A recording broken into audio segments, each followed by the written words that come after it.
Hi everybody. So welcome back. Got another Journeys with Jack, this time back on Scotland. Brought little flags to show you. So I appreciate you tuning in. I started out last time telling you about the length of Scotland, the size of Scotland. For its size, it has an outsized influence on the world. I'd like to point out some everyday things that we deal with that come from Scotland. A raincoat was originally called a Macintosh for the man that invented it.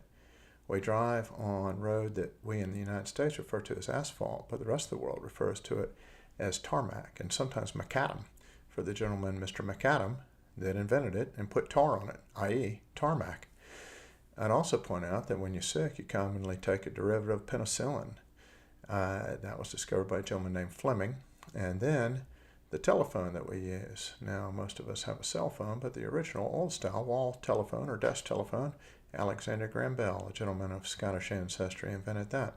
Not to mention that Presbyterianism, which is a worldwide denomination, began in Scotland under the auspices of the reformer John Knox, and then the most widely read version of the Bible, the King James authorized version of the Bible, was undertaken under the authority of King James I of England, who was actually James VI of Scotland. So more on that a little bit later. So I think I ended the last episode where we'd had dinner at the Ben Nevis pub in Fort William and headed back to the hotel. And that evening I watched a soccer match, it being Sunday. Commonly you see soccer on Sunday in the UK. They call it football over there.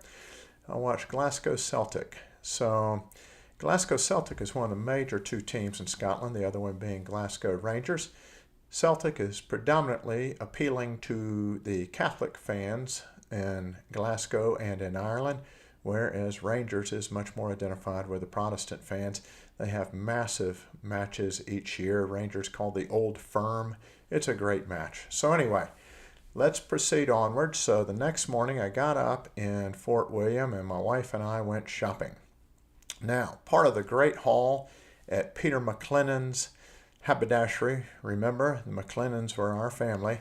And I was proud to buy this Harris tweed blazer. So Harris tweed is made from the Isle of Harris out on the Outer Hebrides. There's the label, shows bona fide thing, has leather buttons, really cool. So yeah, enjoyed that little haberdashery visit. We bought lots of other things up and down the pedestrianized high street of Fort William, Stone Street, and as we got down to the lower reaches of it, we had lunch at a place called Crannog in Garrison West, and we had smoked haddock stew, which is called Cullen Skink. Now, please pardon any mispronunciations. Gaelic not only is not a first language, it's not a 10th language either. I have no command of Gaelic whatsoever.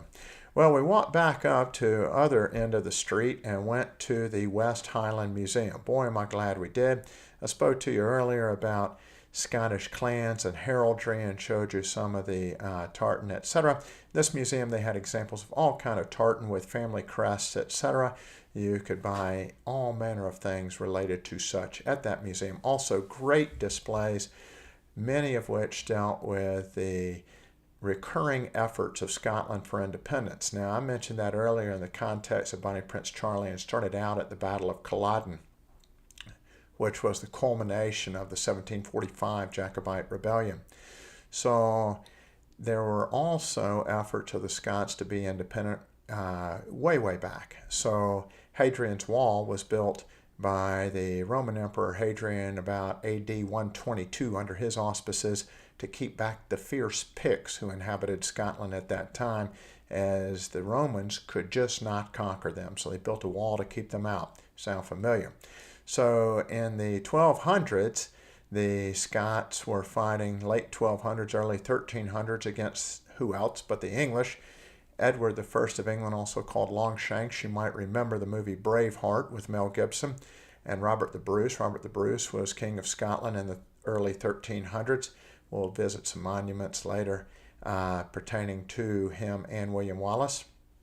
So then Scotland and England came together with the reign of King James the First, who was actually invested as monarch of Scotland as an infant and later became the monarch of England, and that was the unification.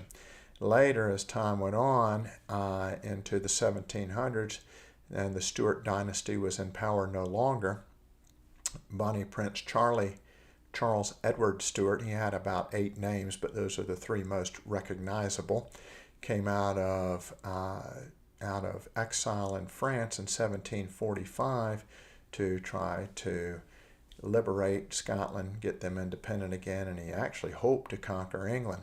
Anyway, more on that a bit later. But at this West Highland Museum, you could see a good display on each of these various efforts at independence. One thing that really stood out to me was that in the aftermath of the 1745 rebellion, the tartan was outlawed, as were all things pertaining to the Stuart dynasty and anything that might smack of Scottish independence. So the Scots, being rather clever people, would think up ways to honor Bonnie Prince Charlie and the Stuart family. And one of the things they did was they made an anamorphic style painting. So there was an example of this in the museum. So when the painting lies flat, you just think of it, it looks like maybe something like a landscape when it's hanging on a wall flat, or it's laying on the ground. That a lot of these were made as platters.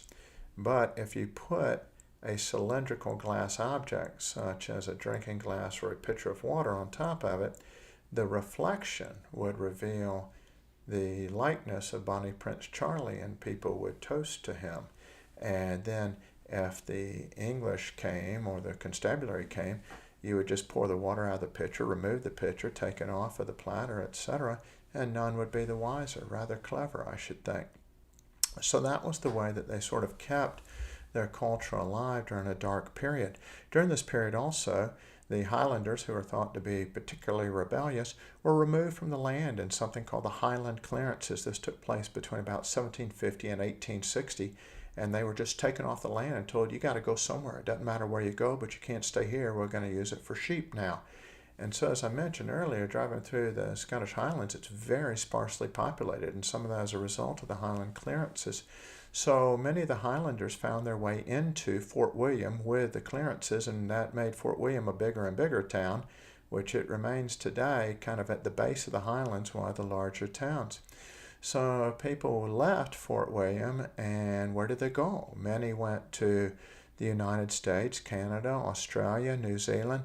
Basically, they were told to leave. Some wound up in South Africa, some down in the Caribbean.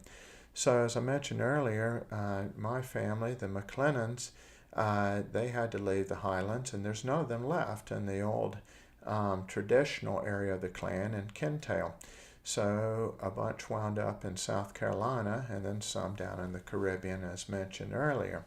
So anyway, after going to see this great museum, my wife and I felt inspired to go to the Glenfinnan Monument to Bonnie Prince Charlie. So I want to tell you the proper road to take. So we got on the A830 and drove out of Fort William to the Glenfinnan Monument along Loch Shiel. This was the area in which Bonnie Prince Charlie first came ashore to Scotland from his exile in France about 1745. And this monument was later constructed, and it's about, I would think, 50, 60 feet high, with a Highlander in full Scottish regalia, kilt, etc., on the top of the monument. Now, he came ashore triumphantly, but unfortunately, as the British say, it all ended in tears with the Battle of Culloden, and many killed, and then he had to leave and go back into exile in France. Now, for those of you who've read the works of Robert Louis Stevenson, you might remember the book Kidnapped, and in that he becomes acquainted with and actually allied with Alan Breck Stewart, who was an agent for the exiled Bonnie Prince Charlie and the Stewart family, and collecting rents to take back to help support Bonnie Prince Charlie. And if you remember, the hero calls Alan Breck Stewart a Jacobite. That refers to the name James, which was the most prominent monarch name in the Stuart family. So you also will remember the movie Braveheart, made about a different time of efforts for Scottish independence, as I mentioned earlier. So subsequent to going to see the Glenfinnan Monument, we backtracked to Fort William and then set out to go back down the familiar A82 into the town of Balloch, stopping a couple of miles outside of Fort William to see the ruins of Inverlochy Castle, which was first constructed during Norman times. It was closed for renovation, but the very kindly workmen let us come in and poke around. One thing I noticed was that the oldest part of the castle was made from round stones taken directly from the River Lochie nearby, and then there were cut stones placed subsequently on top of those. You could trace the early building and later building. Well, we pulled into Balloch a little bit late in the day, got up early the next morning to drive 40 miles over to see the town of Stirling, called the Cockpit of Scotland due to the great amount of fighting that occurred in and around Stirling. There's a castle there, etc. We parked the car and walked up the long hill, coming first to Ebenezer Mary Kirk.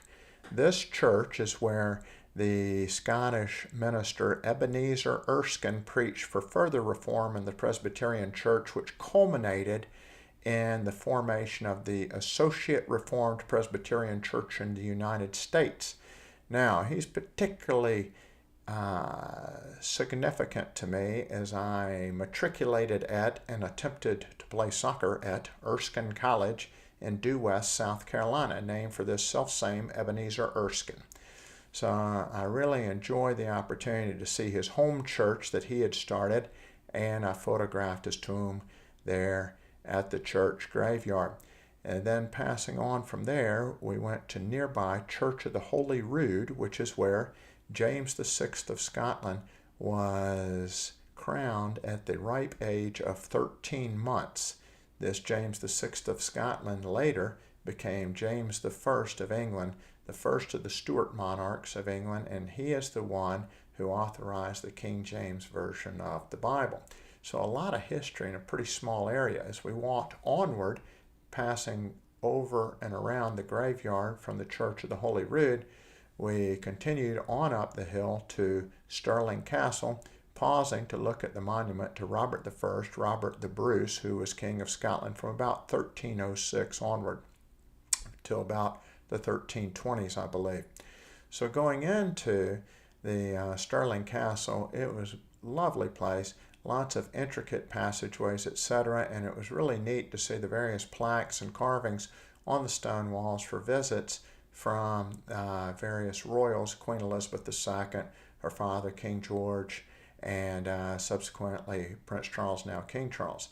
Now, what to me was the coolest exhibit there was the Argyll and Sutherland Regimental Headquarters Museum.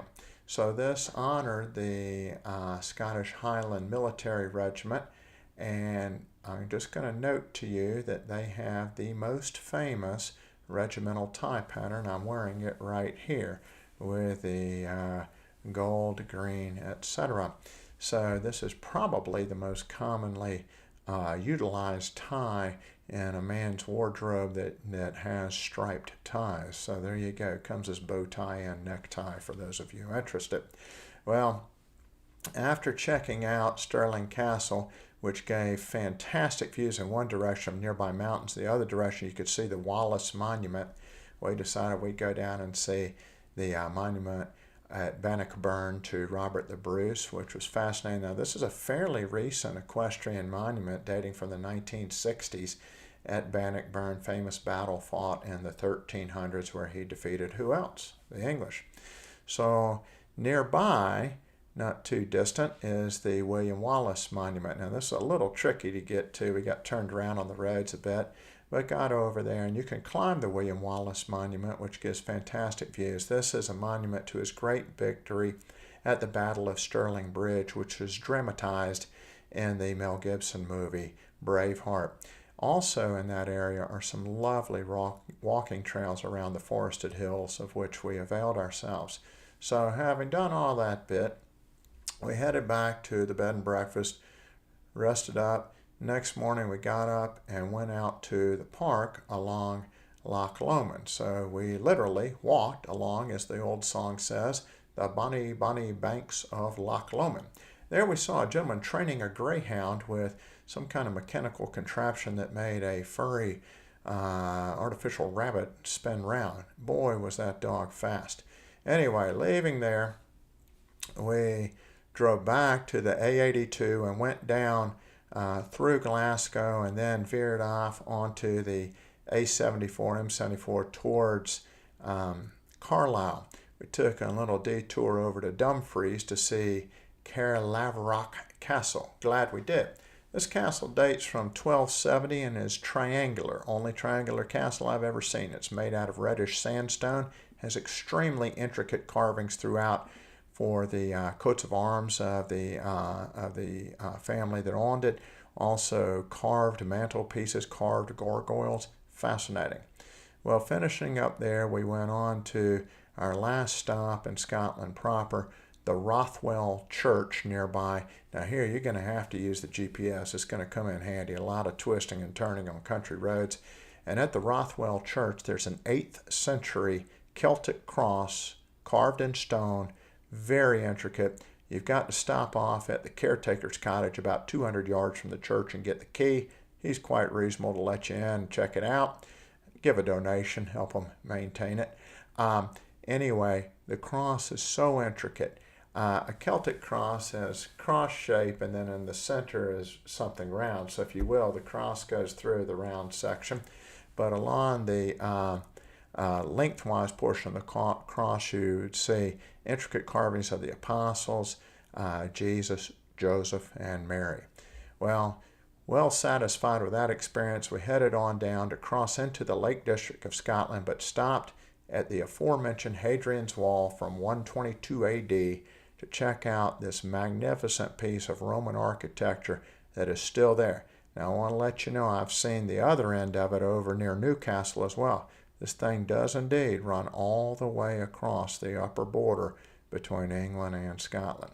Well, I hope you enjoyed that. I hope to do another Scottish travel log in the future, maybe on eastern Scotland one day. There's a lot to cover. As I said, it's a very long state, a bit like Florida. Have a great day. Appreciate you watching. Bye-bye.